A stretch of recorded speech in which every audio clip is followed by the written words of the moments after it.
Olá, tudo bem? Hoje vamos falar sobre lidar com falhas e aprender com elas. Ora, ora, ora, num mundo em que as falhas muitas vezes não são bem-vindas.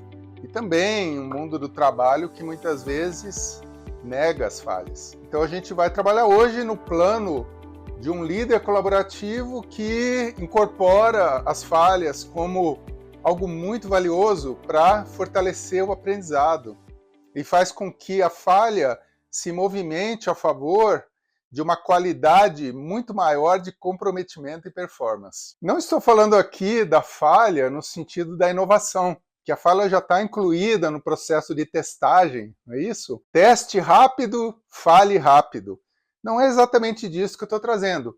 Eu quero trazer para você num ambiente normativo, regulado, onde a rotina muitas vezes impede que a gente aceite que falhas acontecem e que quando elas acontecem, não necessariamente a gente precisa aplicar mecanismos de punição e sanção, embora muitas vezes eles sejam necessários. O que eu quero trazer para você hoje, você como líder colaborativo, é uma experimentação colaborativa que permita que você avance na qualidade de sustentação de um aprendizado que vai fazer toda a diferença na performance.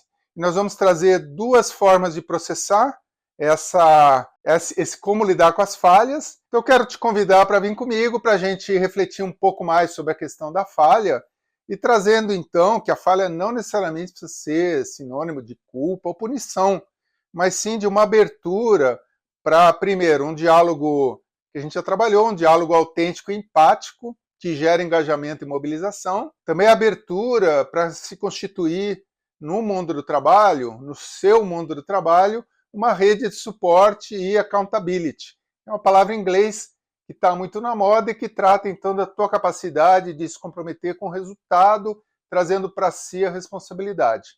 O que a gente traz aqui na experimentação colaborativa de hoje é uma accountability compartilhada, que gera aprendizado multinível.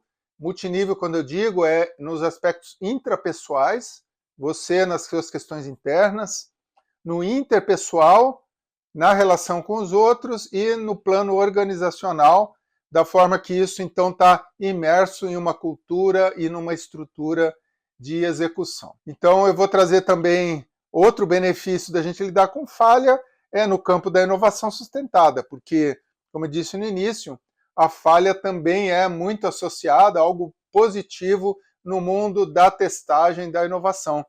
Então, a liberdade para testar e errar, somado ao compromisso de aprender em conjunto, gera soluções mais robustas e adaptações mais ágeis nas mudanças de mercado. Mas, fundamentalmente, o que a gente vai trabalhar hoje é aprender como processar falhas sabendo que ela é bem-vinda. E então eu proponho para você uma experimentação colaborativa em torno de lidar com a falha em duas formas de processá-la. E as duas formas, uma delas, ela está no campo do ambiente para pensar, do Think Environment, a gente já fez várias abordagens, vamos fazer mais uma hoje, essa é uma abordagem muito interessante que aborda a questão da mentoria. É uma mentoria muito particular que vem do Think Environment, eu tenho certeza que você vai se identificar e vai gostar. Ela é feita em dupla e você pode então realizá-la com uma pessoa da tua equipe subordinada a você, ou você pode pedir essa mentoria em pares. E a outra forma de processar é em um grupo de 4 a 6 pessoas que vem da tecnologia da teoria U, que em si é uma abordagem incrível, que valeria um curso só para ela. Eu retirei dali um aspecto que eu acho bem interessante, que é o do Coaching Circle, ou ciclos de aprendizagem. Nós vamos trabalhar, então, com esses dois processamentos hoje, te convido para colocar em prática. Vamos começar, então, pela primeira. Vamos trabalhar, então, no campo da dupla mentor-mentorado, então, que é adaptado do Think Environment, do processo de mentoria. E como que vai ocorrer, então, essa sessão de processamento em dupla? Ela vai permitir, então, que o mentorado elabore o sentido da falha, encontrando... Lembra do pensamento límpido? Aquele que vem quando eu tenho espaço para cultivar meu pensamento e trazendo, então, clareza e abertura para novas possibilidades de ação, sempre apoiada por um mentor ou um parceiro. Aqui no caso, a estrutura que eu trago para você em 4 passos, ela vai envolver primeiro o mentor oferecer ao mentorado esse espaço de pensamento, que pode ser, se você pensar numa sessão de 1 hora, os 10 primeiros minutos, 15 primeiros minutos, onde o mentor faz uma pergunta para o mentorado. O que você gostaria de pensar sobre lidar com a falha e aprender com ela? Mas qual falha?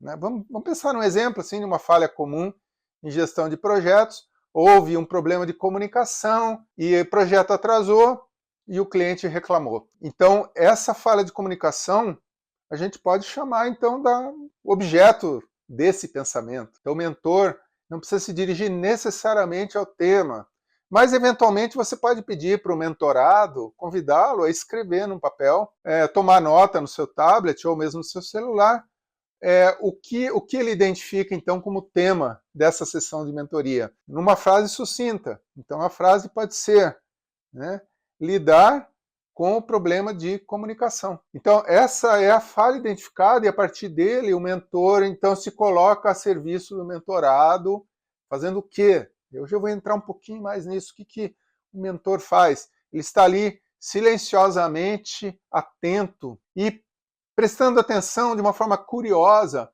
nessas ondas de pensamento que o mentorado vai trazer. E esse é um esforço para você.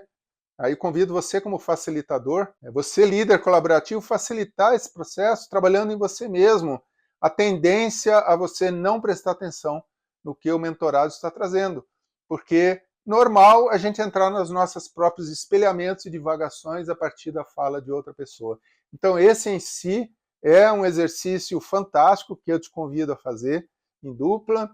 Então volte o teu pensamento, que ele vai fugir. Então volte novamente para o que está sendo dito, qual é o próximo passo dessa pessoa pensando. Então não é tanto se fixar em um aspecto específico do pensamento do outro, mas curtir, né, aproveitar, saborear as ondas incessantes de um pensamento que em si a sua essência é um pensamento caótico e que ele, à medida em que você apoia com a sua atenção plena, você vai permitindo que o pensamento límpido ocorra. E essas ondas, então, é como se o pensador estivesse ali na praia, né, se aventura a nadar no mar revolto, e à medida em que sente seu apoio, ele vai se aventurando até que ele vê uma ilha lá na frente que ele não tinha visto ainda. Então, o segundo passo trata disso, né? O pensador mentorado alcançou algo que ele não imaginava alcançar no seu pensamento autônomo e vai fazer perguntas para você, mentor, te perguntar coisas variadas, né? Por exemplo, como que você lida com esses desafios, esse desafio de falha de comunicação. E aí você vai ter 10 ou 15 minutos para responder algumas perguntas que o mentorado vai te fazer. Obviamente que ele vai escutar em silêncio e também ele vai exercer atenção plena para te apoiar no seu pensamento. E o terceiro passo, então, o mentorado vai inverter o papel com você e ele sim, ele vai fazer a pergunta para você, né? O que você gostaria de pensar e quais são os seus pensamentos? Pode ser uma pergunta assim muito ampla. E aí você, como mentor, vai ter 15 minutos para trazer o seu pensamento caótico nas ondas, na busca da ilha, até chegar em algo límpido. Que nem sempre é límpido do jeito que você imagina, mas é o processo de construção de autonomia apoiada por um parceiro. E aí, no final, vocês podem criar um espaço de apreciação, e a apreciação que vem do Think Environment, ela é muito bonita. Ela trabalha numa qualidade que você identifica no outro ou na outra, como uma essência da pessoa. Por exemplo, o mentor apreciando o mentorado, dizendo: eu aprecio a tua qualidade de coragem em trazer assuntos difíceis. E o mentorado apreciar você, mentor, e dizendo a você: eu aprecio a sua qualidade de escuta. Simples assim, conciso assim. E aí vocês fecham com um plano de ação que pode ser muito simples, com 1 ou 2 ou 3 compromissos de ação do mentorado para avançar em como lidar com aquela pontinha de falha que apareceu, mas provavelmente que revelou aspectos de complexidade, aspectos sistêmicos que não só dizem a ele, mas sim há todo um sistema que precisa evoluir.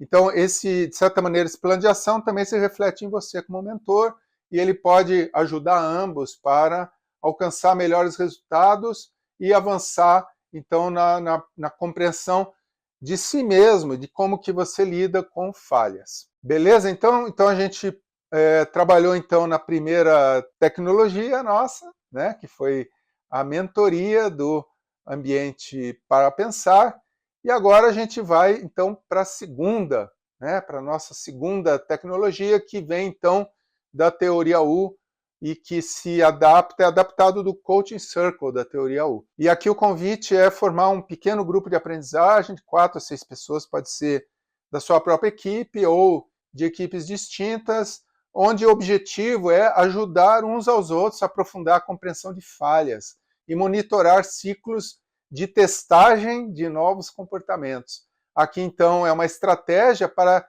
se criar novos caminhos de ação por meio de competências de autenticidade, empatia e compartilhamento.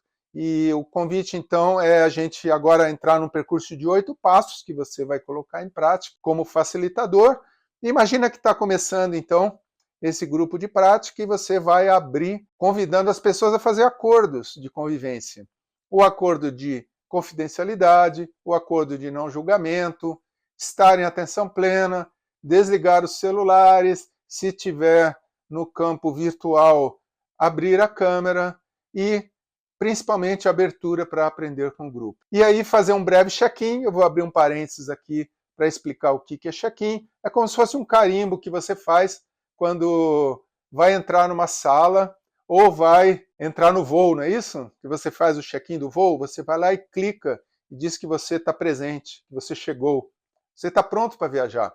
Aqui é a mesma metáfora. A metáfora se aplica aqui também, porque aqui cada pessoa vai trazer na forma de uma palavra de chegada e que a localiza nesse campo, esse campo de compromisso comum desse círculo de aprendizagem. Então pode ser que sentimento que você traz, o que você traz de mais vivo hoje, que você gostaria de compartilhar aqui, e pode ser também de cunho apreciativo, se for numa segunda-feira, o que foi de mais incrível que você viveu numa semana em uma frase curta. Então ele é um processo que cada pessoa faz a sua chegada no ambiente e assim fortalece esse compromisso coletivo de apoio mútuo, né, que é a característica principal desse ciclo de aprendizagem. E o passo 3, então, é a gente fazer uma escolha do caso. Uma das pessoas participantes vai trazer, então, o seu caso. Pode ser o seu caso de falha ou o desafio que está enfrentando de como elaborar essa falha. E aí, o passo 4, então, é a apresentação do caso e uma escuta empática. A pessoa que resolveu levantar a mão e expor seu caso compartilha contexto, como que percebe a falha, os sentimentos envolvidos, tentativas de solução. Isso pode ser roteirizado e você pode oferecer essa estrutura para que a pessoa fique mais confortável em trazer o seu caso, delimitar o tempo, não mais que 10 minutos ou até menos, 5 minutos. E a partir daí você vai para o quinto passo, que é uma rodada de dúvidas e esclarecimentos, para que as pessoas possam trazer as suas dúvidas de compreensão, pequenos ajustes, para de fato o que ele está ou ela está querendo dizer. E aí a gente vai para o sexto passo, que é uma rodada que a gente vai chamar de devolutiva. Não uma devolutiva tradicional, mas uma devolutiva ancorada naquilo que é o somático. Você pode então trazer, olha, eu estou com uma sensação corporal, eu senti um arrepio quando você falou, ou eu senti, me tocou profundamente, eu fiquei muito entristecido com a tua fala, isso me sensibilizou muito, ou num plano mais cognitivo mesmo, né? Trazer, olhar nos olhos da pessoa e falar, olha, isso que você traz, ele ressoa muito em mim, coisas que eu já vivi. Então, a devolutiva, ela inicia com esse aspecto de profunda ressonância com o que a pessoa trouxe, e ela pode te oferecer, então, você pode oferecer para quem trouxe a questão uma pergunta aberta, que ajude essa pessoa a expandir aquilo que você acha que ainda talvez esteja um pouco restrito na visão do que está acontecendo. Pode ser, por exemplo, o que mais você acha que tem a ver com essa falha? né? Você já pensou que talvez essa falha tenha a ver com uma questão estrutural mais ampla, né? E o que mais que você poderia pensar de você mesmo na sua ação em relação a essa falha? Então, são perguntas que podem ajudar muito a quem coloca a sua questão a se perceber de uma forma mais sistêmica. Então, uma dica fundamental aqui é você como facilitador desse grupo, lembrar a todos que aqui se busca um ambiente de não julgamento e principalmente de acolhimento a quem está se vulnerabilizando ali, né, trazendo a sua questão delicada. O sétimo passo é de síntese, ação e apreciação coletiva. Então, o membro que trouxe o caso traz uma breve síntese do que aprendeu e que descobriu, e aí define um compromisso, uma ação concreta para seguir adiante. Aí ele trabalha, então, esse aspecto de accountability e ajuda a todos, então, a criar uma agenda futura, né, que é o último passo, então, como uma medida, além de trabalhar um aspecto de apreciação mútua, né, que aí vai trazer novamente aquilo que a gente já viu na mentoria, uma palavra, uma qualidade intrínseca à pessoa que está ali presente.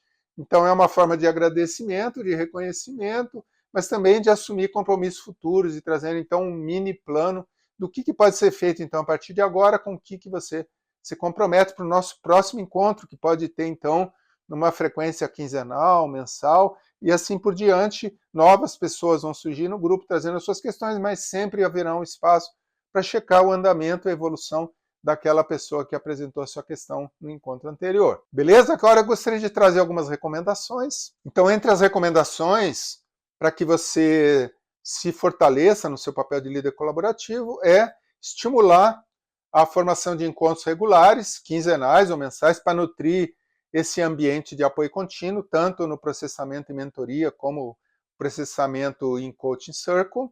Garantir que a accountability esteja na linha de frente, é importante que cada pessoa identifique ações concretas e retome esse compromisso em encontros futuros.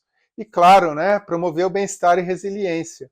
A prática regular desses processos reduz o peso individual de falha e transforma então em oportunidade de crescimento coletivo. Um ponto de atenção que eu queria trazer também é que a visão positiva da realidade faz toda a diferença. É muito fácil nesses processos a gente cair naqueles modelos de feedback que eu trago o morde e assopra, não é isso?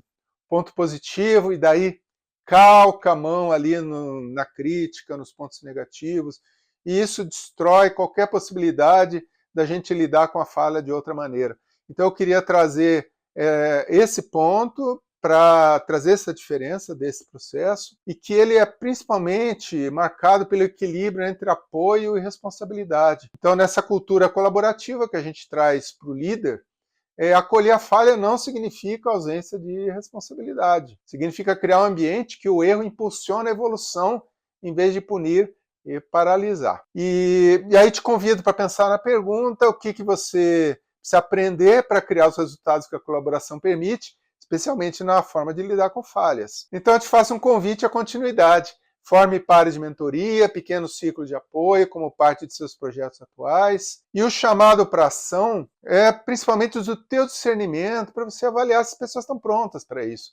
A gente tem trabalhado ao longo da etapa 2 as formas de experimentação colaborativa, e a questão da união que a gente trouxe na aula anterior é um elemento chave para você avaliar de fato se as pessoas estão prontas para lidar e aprender com falhas. Perceba se existem as condições, segurança psicológica e vulnerabilidade para discutir erros, e se as pessoas de fato estão predispostas para aprender em conjunto. Então, o link com o cultivo da união é de transformar o erro em aprendizado, trazendo a flexibilidade psicológica de volta como aprendizagem.